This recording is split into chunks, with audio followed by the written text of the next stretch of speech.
அச்சாரம் டிவி நேயர்களுக்கு வணக்கம்.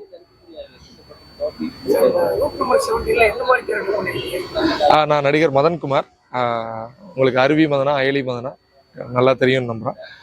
ரூட் நம்பர் 17 இந்த படத்தில் ஒரு போலீஸ் கதாபாத்திரம் நடிச்சிருக்கேன். ஆமாம், ஆக்சுவலாக நம்ம அந்த டீட்டெயில்ஸ் சொல்லணுமா கதையே சொல்கிற மாதிரியான ஒரு சூழலாக இருக்கும்.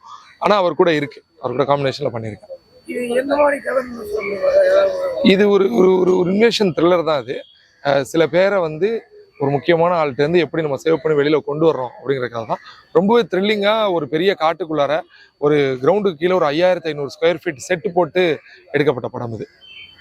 மற்ற படங்களை நிறைய படம் போலீஸ் கேரக்டர் பண்ணிருக்கீங்க. ஆமா, இந்த படத்தையும் போலீஸ் கேரக்டர் பண்ணல, வேற யாரும் கேரக்டர் பண்ணிருக்கீங்க? இல்ல, இந்த படத்தையும் போலீஸ் கேரக்டர் தான் பண்ணியிருக்கேன். ஆனா வழக்கமான போலீஸா இல்லாம இதுல முற்றிலும் மாறுபட்ட வேற ஒரு கதாபாத்திரம் பண்ணியிருக்கேன். ஏன்னா இதுல வழக்கமா பண்ற தமிழ் டைரக்டர்ஸோட முதல்ல பண்ணல.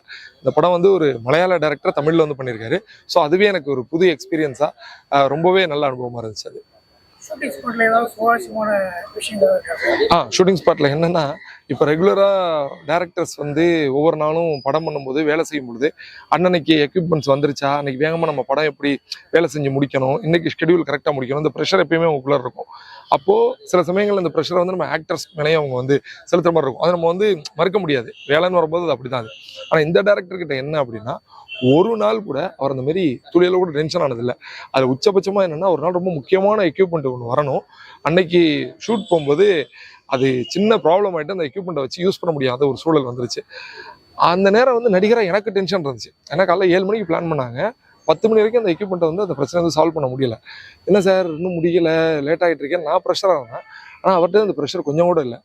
ஆமாம் சார், அது அப்படி தான் ஆயிடுச்சு, நம்ம பொறுமையாக இருந்தான் தீரணும், அது வரும், வந்ததுக்கப்புறம் தொடங்கிக்கலாம் அப்படின்னு இருந்தார். ஸோ ஒரு ப்ரெஷரான சுச்சுவேஷனை எப்படி நம்ம ஹேண்டில் பண்ணுறது அப்படிங்கிறது நான் அவர்கிட்ட கற்றுக்கிட்டேன் அந்த நேரத்தில். ஆமாம் ஆமாம்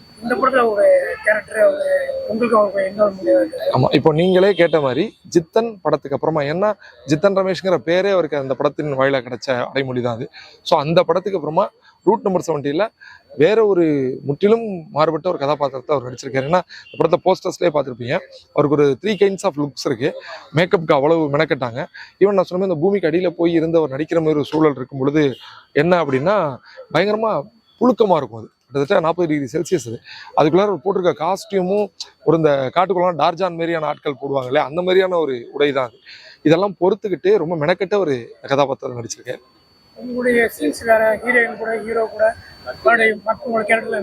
எல்லாரு கூடயுமே இருக்கு. இது கம்ப்ளீட்டாவே ஒரு த்ரில்லர் ஜேர்னிங்கிறதுனால ரொம்ப ஒரு ஃபேமிலி ட்ராமா மாதிரி அந்த மாதிரி இருக்காது. உங்களுக்கு கடைசி வரைக்கும் படம் ஆரம்பிச்சு ஒரு 30 மினிட்ஸ்ல இருந்து அடுத்து என்னங்கிறது கடைசி வரைக்கும் இந்த எதிர்பார்ப்பு இருந்துகிட்டே இருக்கும். இல்ல, இந்த படத்துல நான் நல்ல போலீஸா பண்ணிருக்கேன். அவங்க எல்லாத்துக்கும் கண்டிப்பா பிடிச்ச போலீஸா பண்ணிருக்கேன்.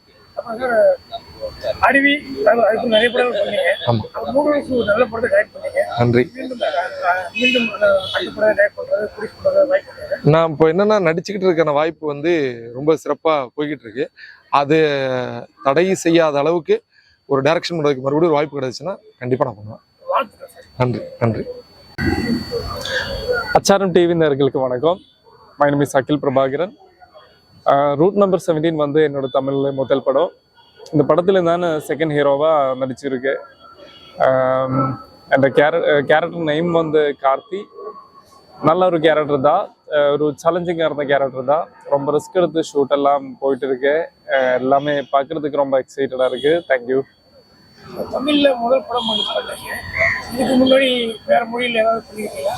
மலையாளத்தில் நான் படம் பண்ணியிருக்கேன். மலையாளத்தில் ஆல்மோஸ்ட் ஒரு 10 மூவிஸ் பண்ணியிருக்கேன்.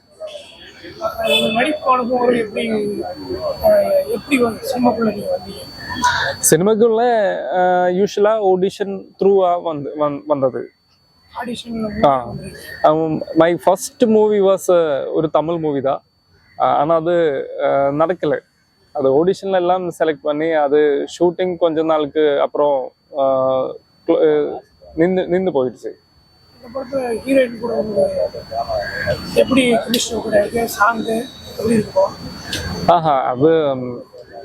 அது கெமிஸ்ட்ரி ஒர்க் அவுட் அதுக்கு கொஞ்சம் கஷ்டம். அது பின்ன எல்லாமே ஓகே ஆயிடுச்சு. ஒரு மியூச்சுவல் அண்டர்ஸ்டாண்டிங் வந்ததுக்கு அப்புறம் எல்லாமே ஓகே ஆயிடுச்சு. ஸ்மூத்தாகி போயிடுச்சு. ஹீரோயின் கூட ஒரு நல்ல ஒரு கெமிஸ்ட்ரி கூட இருக்கும். இருக்கு. ஜித்தன் ரமேஷ் சார் கூட உங்களுக்கு சீன் இருக்கா?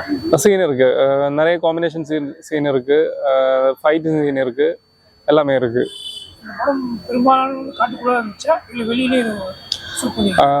என்னோட ஆல்மோஸ்ட் சீன்ஸ் எல்லாமே வந்து காட்டுக்குள்ளேயும் அந்த கேவ்க்குள்ளே தான் இருந்தது. அது ஷூட்டிங் எக்ஸ்பீரியன்ஸ் எல்லாமே ரொம்ப ஒரு ஒரு ஃபேண்டாஸ்டிக் அட்வென்ச்சரஸ் மூட்ல ஷூட்டிங் எல்லாம் போயிட்டே இருந்தது. இதில் தயாரிப்பாளர் இருந்துச்சுக்கா? இந்த படத்தை தயாரிப்பாளர் ப்ரொடியூஸ் பண்ண வச்சுருக்காரு. அவர் என்ன மாதிரி வச்சுருக்காரு? என்ன சார் புரியல? இந்த படத்துக்கு தயாரிப்பாளர் உங்க கூட நடிச்சிருக்காரு யாரு? ப்ரொடியூசர். ஓகே. ப்ரொடியூசர் கூட நடிச்சிருக்காங்க. ப்ரொடியூசருக்கும் எனக்கும் என்ன மாதிரி கேரக்டர் அவருக்கு உங்களுக்கு ஏதாவது சீன்ஸ்? ப்ரொடியூசருக்கும் எனக்கும் காம்பினேஷன் சீன்ஸ் ஒன்றும் கிடையாது. அவர் வந்து ஒரு போலீஸ் கேரக்டர் தான் நடிச்சிருக்கு. அந்த காம்பினேஷன் சீன்ஸ் ஒன்றும் கிடையாது. ஜித்தன் ரமேஷ் உங்களோட அனுபவம் இந்த படத்தில் நடிச்சது. ஜித்தன் ரமேஷ் சார் இருக்கும், உங்களுக்கும் இந்த படத்தில் நடிச்சது அனுபவம். ஜித்தன் ரமேஷ் சார் வந்து ஒரு டேலண்டட் ஆர்டிஸ்ட். அவர் அவ்வளோ டெடிக்கேட்டட் ஆர்டிஸ்ட். அவர் எல்லாமே ஒரு சிங்கிள் டேக்ல எல்லாம் முடிச்சிருக்கோம். அவ்வளோ டேலண்டட் ஆர்டிஸ்ட். சுவையான சம்பவம் ஷூட்டிங் ஸ்பாட்ல நிறைய இன்சிடென்ட்ஸ் இருந்தது. இந்த மாதிரி ஷூட்டிங்கே ஒரு அட்வென்ச்சரஸ் மூடில் தான் போயிட்டே இருந்தது. நிறைய ரிஸ்க் எடுத்து ரொம்ப சீன்ஸ் எல்லாம் பண்ணியிருக்கு. ரொம்ப ராப் சீன்ஸ் எல்லாமே நிறைய இருந்தது. அதெல்லாமே கொஞ்சம் கஷ்டம்தான் அந்த டைமில். ஆனாலும் எல்லாம் நல்லபடியே வந்தது.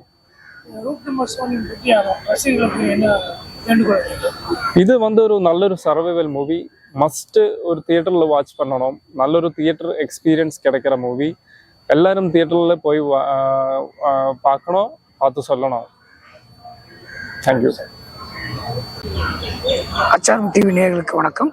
இன்று ரூட் நம்பர் 17 படத்தோட கதாநாயகி அஞ்சு கிட்ட பீட் எடுக்க போகிறோம். இப்போ அவங்கள மீட் பண்ணுறோம். வணக்கம் மேடம். வணக்கம் சார். வணக்கம் மேடம். ஒன்றில் இந்த பட வாய்ப்பு உங்களுக்கு எப்படி கிடைச்சிது? இது உங்களோட ஃபர்ஸ்ட் படம், அதை பற்றி கொஞ்சம் சொல்லுங்க மேடம். இது வந்து ரூட் நம்பர் 17 வந்து என்னோட first movie in Tamil. But in Malayalam நான் I've done couple of movies.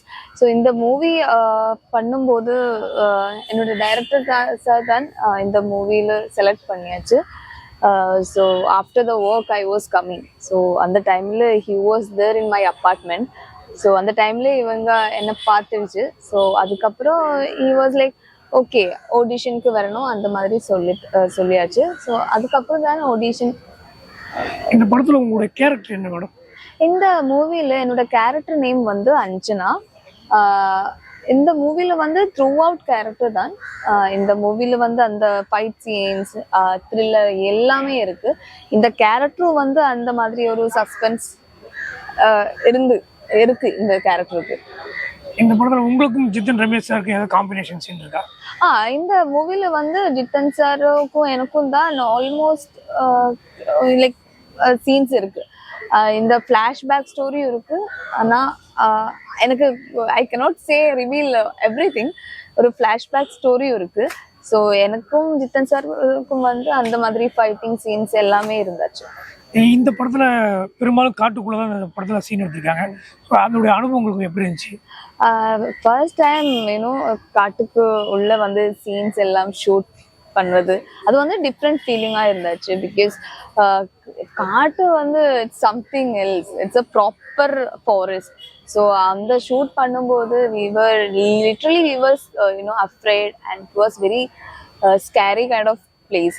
So அந்த எஃபெக்டும் எல்லாம் இந்த மூவியிலும் இருக்கு. ஈவன் போஸ்டர்ஸ் காணும்போது உங்களுக்கு you will get to know அந்த மாதிரி தான் ப்ராப்பர் ஃபாரஸ்ட்டுக்கு உள்ளதான் அந்த ஃபோட்டோஸ் எல்லாம் ப்ராப்பர் ஃபாரஸ்ட் உள்ளதான் ஷூட் பண்ணியாச்சு. இது உங்களுக்கு தமிழ் படம் ஃபர்ஸ்ட் படம். இதுக்கு முன்னாடி ஏதாவது மொழியில பண்ணிருக்கீங்களா? இதுக்கு முன்னாடி நான் மலையாளத்துல வந்து மூவிஸ் பண்ணியாச்சு. லவ் வெல்கம் அண்ட் நான் வந்து ஒரு சீரியல் பண்ணியாச்சு, வெப் சீரிஸ். அது வந்து கேரளாவில் அது வந்து ரொம்ப ஆடியன்ஸ் கண்டுருச்சு. ஸோ அதுதான் என்னோட work. And apart from that I have done couple of movies in Malayalam, Salala Mobiles. In all that movies, like I've done character Rolle's. இந்த படத்துல வந்து டைரக்டர் வந்து உங்களுக்கு என்ன மாதிரி வேலை வாங்கினாரு? கஷ்டமா இருந்துச்சா இல்ல ஜாலியா போச்சா ஷூட்டிங் ஸ்பாட்ல? அது ஜாலியாக தான் இருந்தாச்சு. He is always a funny person. அந்த மாதிரி இல்லை, once it comes to work is very strict. But it was very like he was giving that space to us. உனக்கு என்ன செய்யணும்னா நீ உனக்கு you can act, but he knows அவங்களுக்கு என்ன வேணும் அதுதான் ஆக்ட் பண்ணணும். ஆனாலும் நமக்கு இல்லை அந்த space he use to give. So அந்த மாதிரி தான் ஷூட் பண்ணியாச்சு. நீங்க தமிழ்ல வந்திருக்கீங்க, உங்களுக்கு தமிழ்ல எந்த ஹீரோவை பிடிக்கும், எந்த ஹீரோயினை பிடிக்கும், யார் கூட நடிக்கணும்னு ஆசைப்படுறீங்க? அந்த மாதிரி விஜய் உங்களோட ஒரு சார் ambitions. பிடிக்கும், விஜய் சாரை பிடிக்கும், அண்ட் நயன்தாரா மேம்ல பிடிக்கும். இவங்க சான்ஸ் கிடைக்குமா கிடைக்காத தெரியல, but I watch their movies. And இந்த படத்துல பொறுத்தளவு உங்களுடைய ஆக்டிங் சரி, உங்க பெர்ஃபார்மன்ஸ் நல்லா இருந்துச்சு. ஸோ இப்போ 29 படம் ரிலீஸ், உங்க ஆடியன்ஸ்க்கு ஏதாவது சொல்லுங்க. எல்லாரும் படம் வந்து 29th டிசம்பர்ல வந்து பார்க்கணும். இந்த நியூ இயர் கிறிஸ்மஸ் டைம்ல தான் ரிலீஸ் பண்ண போறது. So we need all your support. And இந்த சேனல் அச்சாரம் டிவிக்கும் என்னோட ரொம்ப ரொம்ப thanks. Thank you so much. Achaaram TV நேயர்களுக்கு வணக்கம். நான் அபிலாஷ் ஜி தேவன். இந்த மாதம் 29ஆம் தேதி ரிலீஸ் ஆகிற ரூட் நம்பர் 17 அப்படிங்கிற படத்தோட டைரக்டர். இந்த படத்தை பற்றி சொல்லணும் அப்படின்னா, இந்த படம் வந்து ஜித்தன் ரமேஷ் வந்து இதுவரை பண்ணாத மாதிரி ஒரு வேஷத்தை பண்ணி மிரட்டி இருப்பார் இந்த படத்தில். அதனால தான் அதோட டைட்டிலே வச்சிருப்பான், ஜித்தன் ரமேஷ் மிரட்டும் அப்படின்னு. நிச்சயமாக அவர் மிரட்டி இருப்பார். இந்த 29ஆம் தேதி இந்த படம் ரிலீஸ் ஆகும்போது நிச்சயமாக எல்லாரும் ஃபேமிலியாக போய் இதை தியேட்டரில் பாருங்கள். ஏன் தியேட்டரில் பார்க்கணும் அப்படின்னு சொல்கிறேன்னா, இதில் வந்து நிறைய சர்ப்ரைஸுகள் நான் அங்கே வச்சுருக்கோம் இந்த படத்தில். முதல் சர்ப்ரைஸ் என்ன அப்படின்னா, இதுவரை நீங்கள் பார்க்காத கோணத்தில் ஜித்தன் ரமேஷை பார்ப்பீங்க. அவரா இது அப்படின்னு நீங்கள் வந்து அதிசயமாக எண்ணுவீங்க. அது ஒன்று. இரண்டாவது சர்ப்ரைஸ் அப்படிங்கிறது வந்து இதோட மியூசிக். இதோட மியூசிக் டைரக்டர் வந்து இங்கிலீஷ், ஹிந்தி, மலையாளம், ஈரான் அப்படின்னு 205 படம் பண்ணவர். அவரோட சீடர்களும் தமிழ் இண்டஸ்ட்ரியில் இருக்காங்க, அவர் கூட இருந்தவங்க. அதுதான் ஹாரிஸ் ஜெயராஜ் சாரும் வித்யாசாகர் சாரும். அவங்களோட எல்லாம் குரு அவரை நான் வந்து முத தமிழ் இண்டஸ்ட்ரிக்கு எடுத்துகிட்டு வரேன். ஏன் எடுத்துகிட்டு வரேன் அப்படின்னா, அவரை மாதிரி ஒரு ஜாம்பவான் இந்த படத்தில் தேவைப்பட்டது. அந்த படம் பார்க்கும்போது உங்களுக்கு புரியும் அவர் எந்த அளவுக்கு பண்ணியிருப்பார் அப்படின்னு. அடுத்து வந்து இதில் ஒரு சர்ப்ரைஸ் என்ன அப்படின்னா, இதோட சவுண்டு டிசைனிங். இந்த படம் வந்து பாதி பூமிக்கு கீழேயும் பாதி பூமிக்கு மேலேயும் நடக்கும். அப்படிங்கிறதுனாலே ஒரு சவுண்ட் டிசைனில் டிஃப்ரென்ஸ் எனக்கு தேவைப்பட்டது. அதுக்காக ஒரு பெரிய சவுண்ட் டிசைனிங் டீம் வேணும் அப்படிங்கிறதுனால காந்தாரா படம்லாம் பண்ண சவுண்ட் டிசைனிங் டீமை இதில் கொண்டு வந்து அவங்கள வச்சுட்டே இந்த படத்தோட சவுண்ட் டிசைன் பண்ணியிருக்கேன். அதே மாதிரி இந்த படத்தில் ஹரிஷ் பேரடி ஒரு கேரக்டர் பண்ணியிருப்பார். அது ஒரு டிஃப்ரெண்டான கேரக்டராக இருக்கும். அதே மாதிரி இந்த படத்தோட எடிட்டர், ஏன்னா இந்த படம் எனக்கு வந்து ஒரு இங்கிலீஷ் படம் மாதிரி கொடுக்கணும் அப்படின்னு. ஏன்னா நான் நல்ல ஒரு ரசிகன். முதல்ல நான் போர் அடிக்கிற எந்த படமும் நான் பார்த்துட்டு இருக்க மாட்டேன். அதனால என் படம்லாம் நான் ஷூட் பண்ணால் 2 மணி நேரம் தான் இருக்கணும் அப்படின்னு நினைப்பேன். நான் 2 மணி நேரத்துக்கு மேலாம் ஒரு படம் தேவையில்லை அப்படின்னு நினைக்கிற ஒரு ஆள் தான். ஆனால் அந்த 2 மணி நேரம் என்கேஜிங்காக இருக்கணும், ரசிக்கிறபடி இருக்கணும், ஒரு செகண்ட் போர் அடிக்கக்கூடாதுன்னு நினைப்பேன். அந்த மாதிரி தான் இந்த படம் கொடுக்கணும் அப்படின்னு நினச்சதுனாலே எனக்கு ஒரு நல்ல எடிட்டர், அது இந்தியாவில் பேசப்படுற ஒரு எடிட்டர் வேணும்னு தோணுச்சு. அப்போ தான் இப்போ அனிமல் அப்படின்னு எல்லாம் வர்ற ரன்பீர் கபூரோட படம்லாம் ஆக்ஷன் எடிட் பண்ணவர். அவர் வந்து ஆல்ரெடி மலையாளத்தில் பிருத்விராஜ் அப்படிங்கிற ஆக்டர் அவர் டைரக்ட் பண்ணுற படம்லாம் பண்ணிட்டு இருந்தவர். ப்ரோடாடி, லூசிஃபர் அதோடலாம் எடிட்டர். அவரை இந்த படத்துக்கு கொண்டு வந்திருக்கேன். அவரும் அற்புதமாக எடிட் பண்ணி இதை ஒரு சீட் அண்ட் என்கேஜிங்காக கொடுத்துருக்கிறாரு. நிச்சயமாக நீங்கள் இதை தியேட்டரில் போய் பாருங்கள், பார்த்து ரசிங்க. உங்களோட ஒவ்வொரு வார்த்தைகளும் எங்களுக்கு அவார்ட் மாதிரி. நிச்சயமாக 29ஆம் தேதி ரூட் நம்பர் 17 உங்கள் பக்கத்தில் உள்ள தியேட்டர்களில் நிச்சயமாக உங்களை மிரட்டுறதுக்கும் ரசிக்க வைக்கிறதுக்கும் வருது. தைரியமாக போய் பாருங்க. தேங்க்யூ.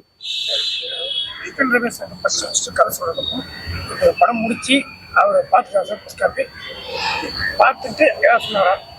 ஜித்தன் ரமேஷ் சார் வந்து கதை கேட்கும்போது சொன்னார், அபிலாஷ் ரொம்ப ரிஸ்கான இதாச்சு அப்படின்னாரு. ஏன்னா இந்த பூமிக்கு அடியில் பூமிக்கு மேலே அப்படின்னு எல்லாம் வருது, இதெல்லாம் எப்படி நம்ம இம்ப்ளிமெண்ட் பண்ண முடியும் அப்படின்னாரு. இல்லை சார், நம்ம எழுதியாச்சு, நல்ல ஒரு டீம் கூட இருக்காங்க, நிச்சயமாக நம்ம ட்ரை பண்ணலாம் அப்படின்னோம். அப்படிதான் ட்ரை பண்ணோம். ஆனால் அப்போ எங்களுக்கு கூட டவுட் தான் இருந்துச்சு, இதோட ரிசல்ட் எப்படி வரும் அப்படின்னு.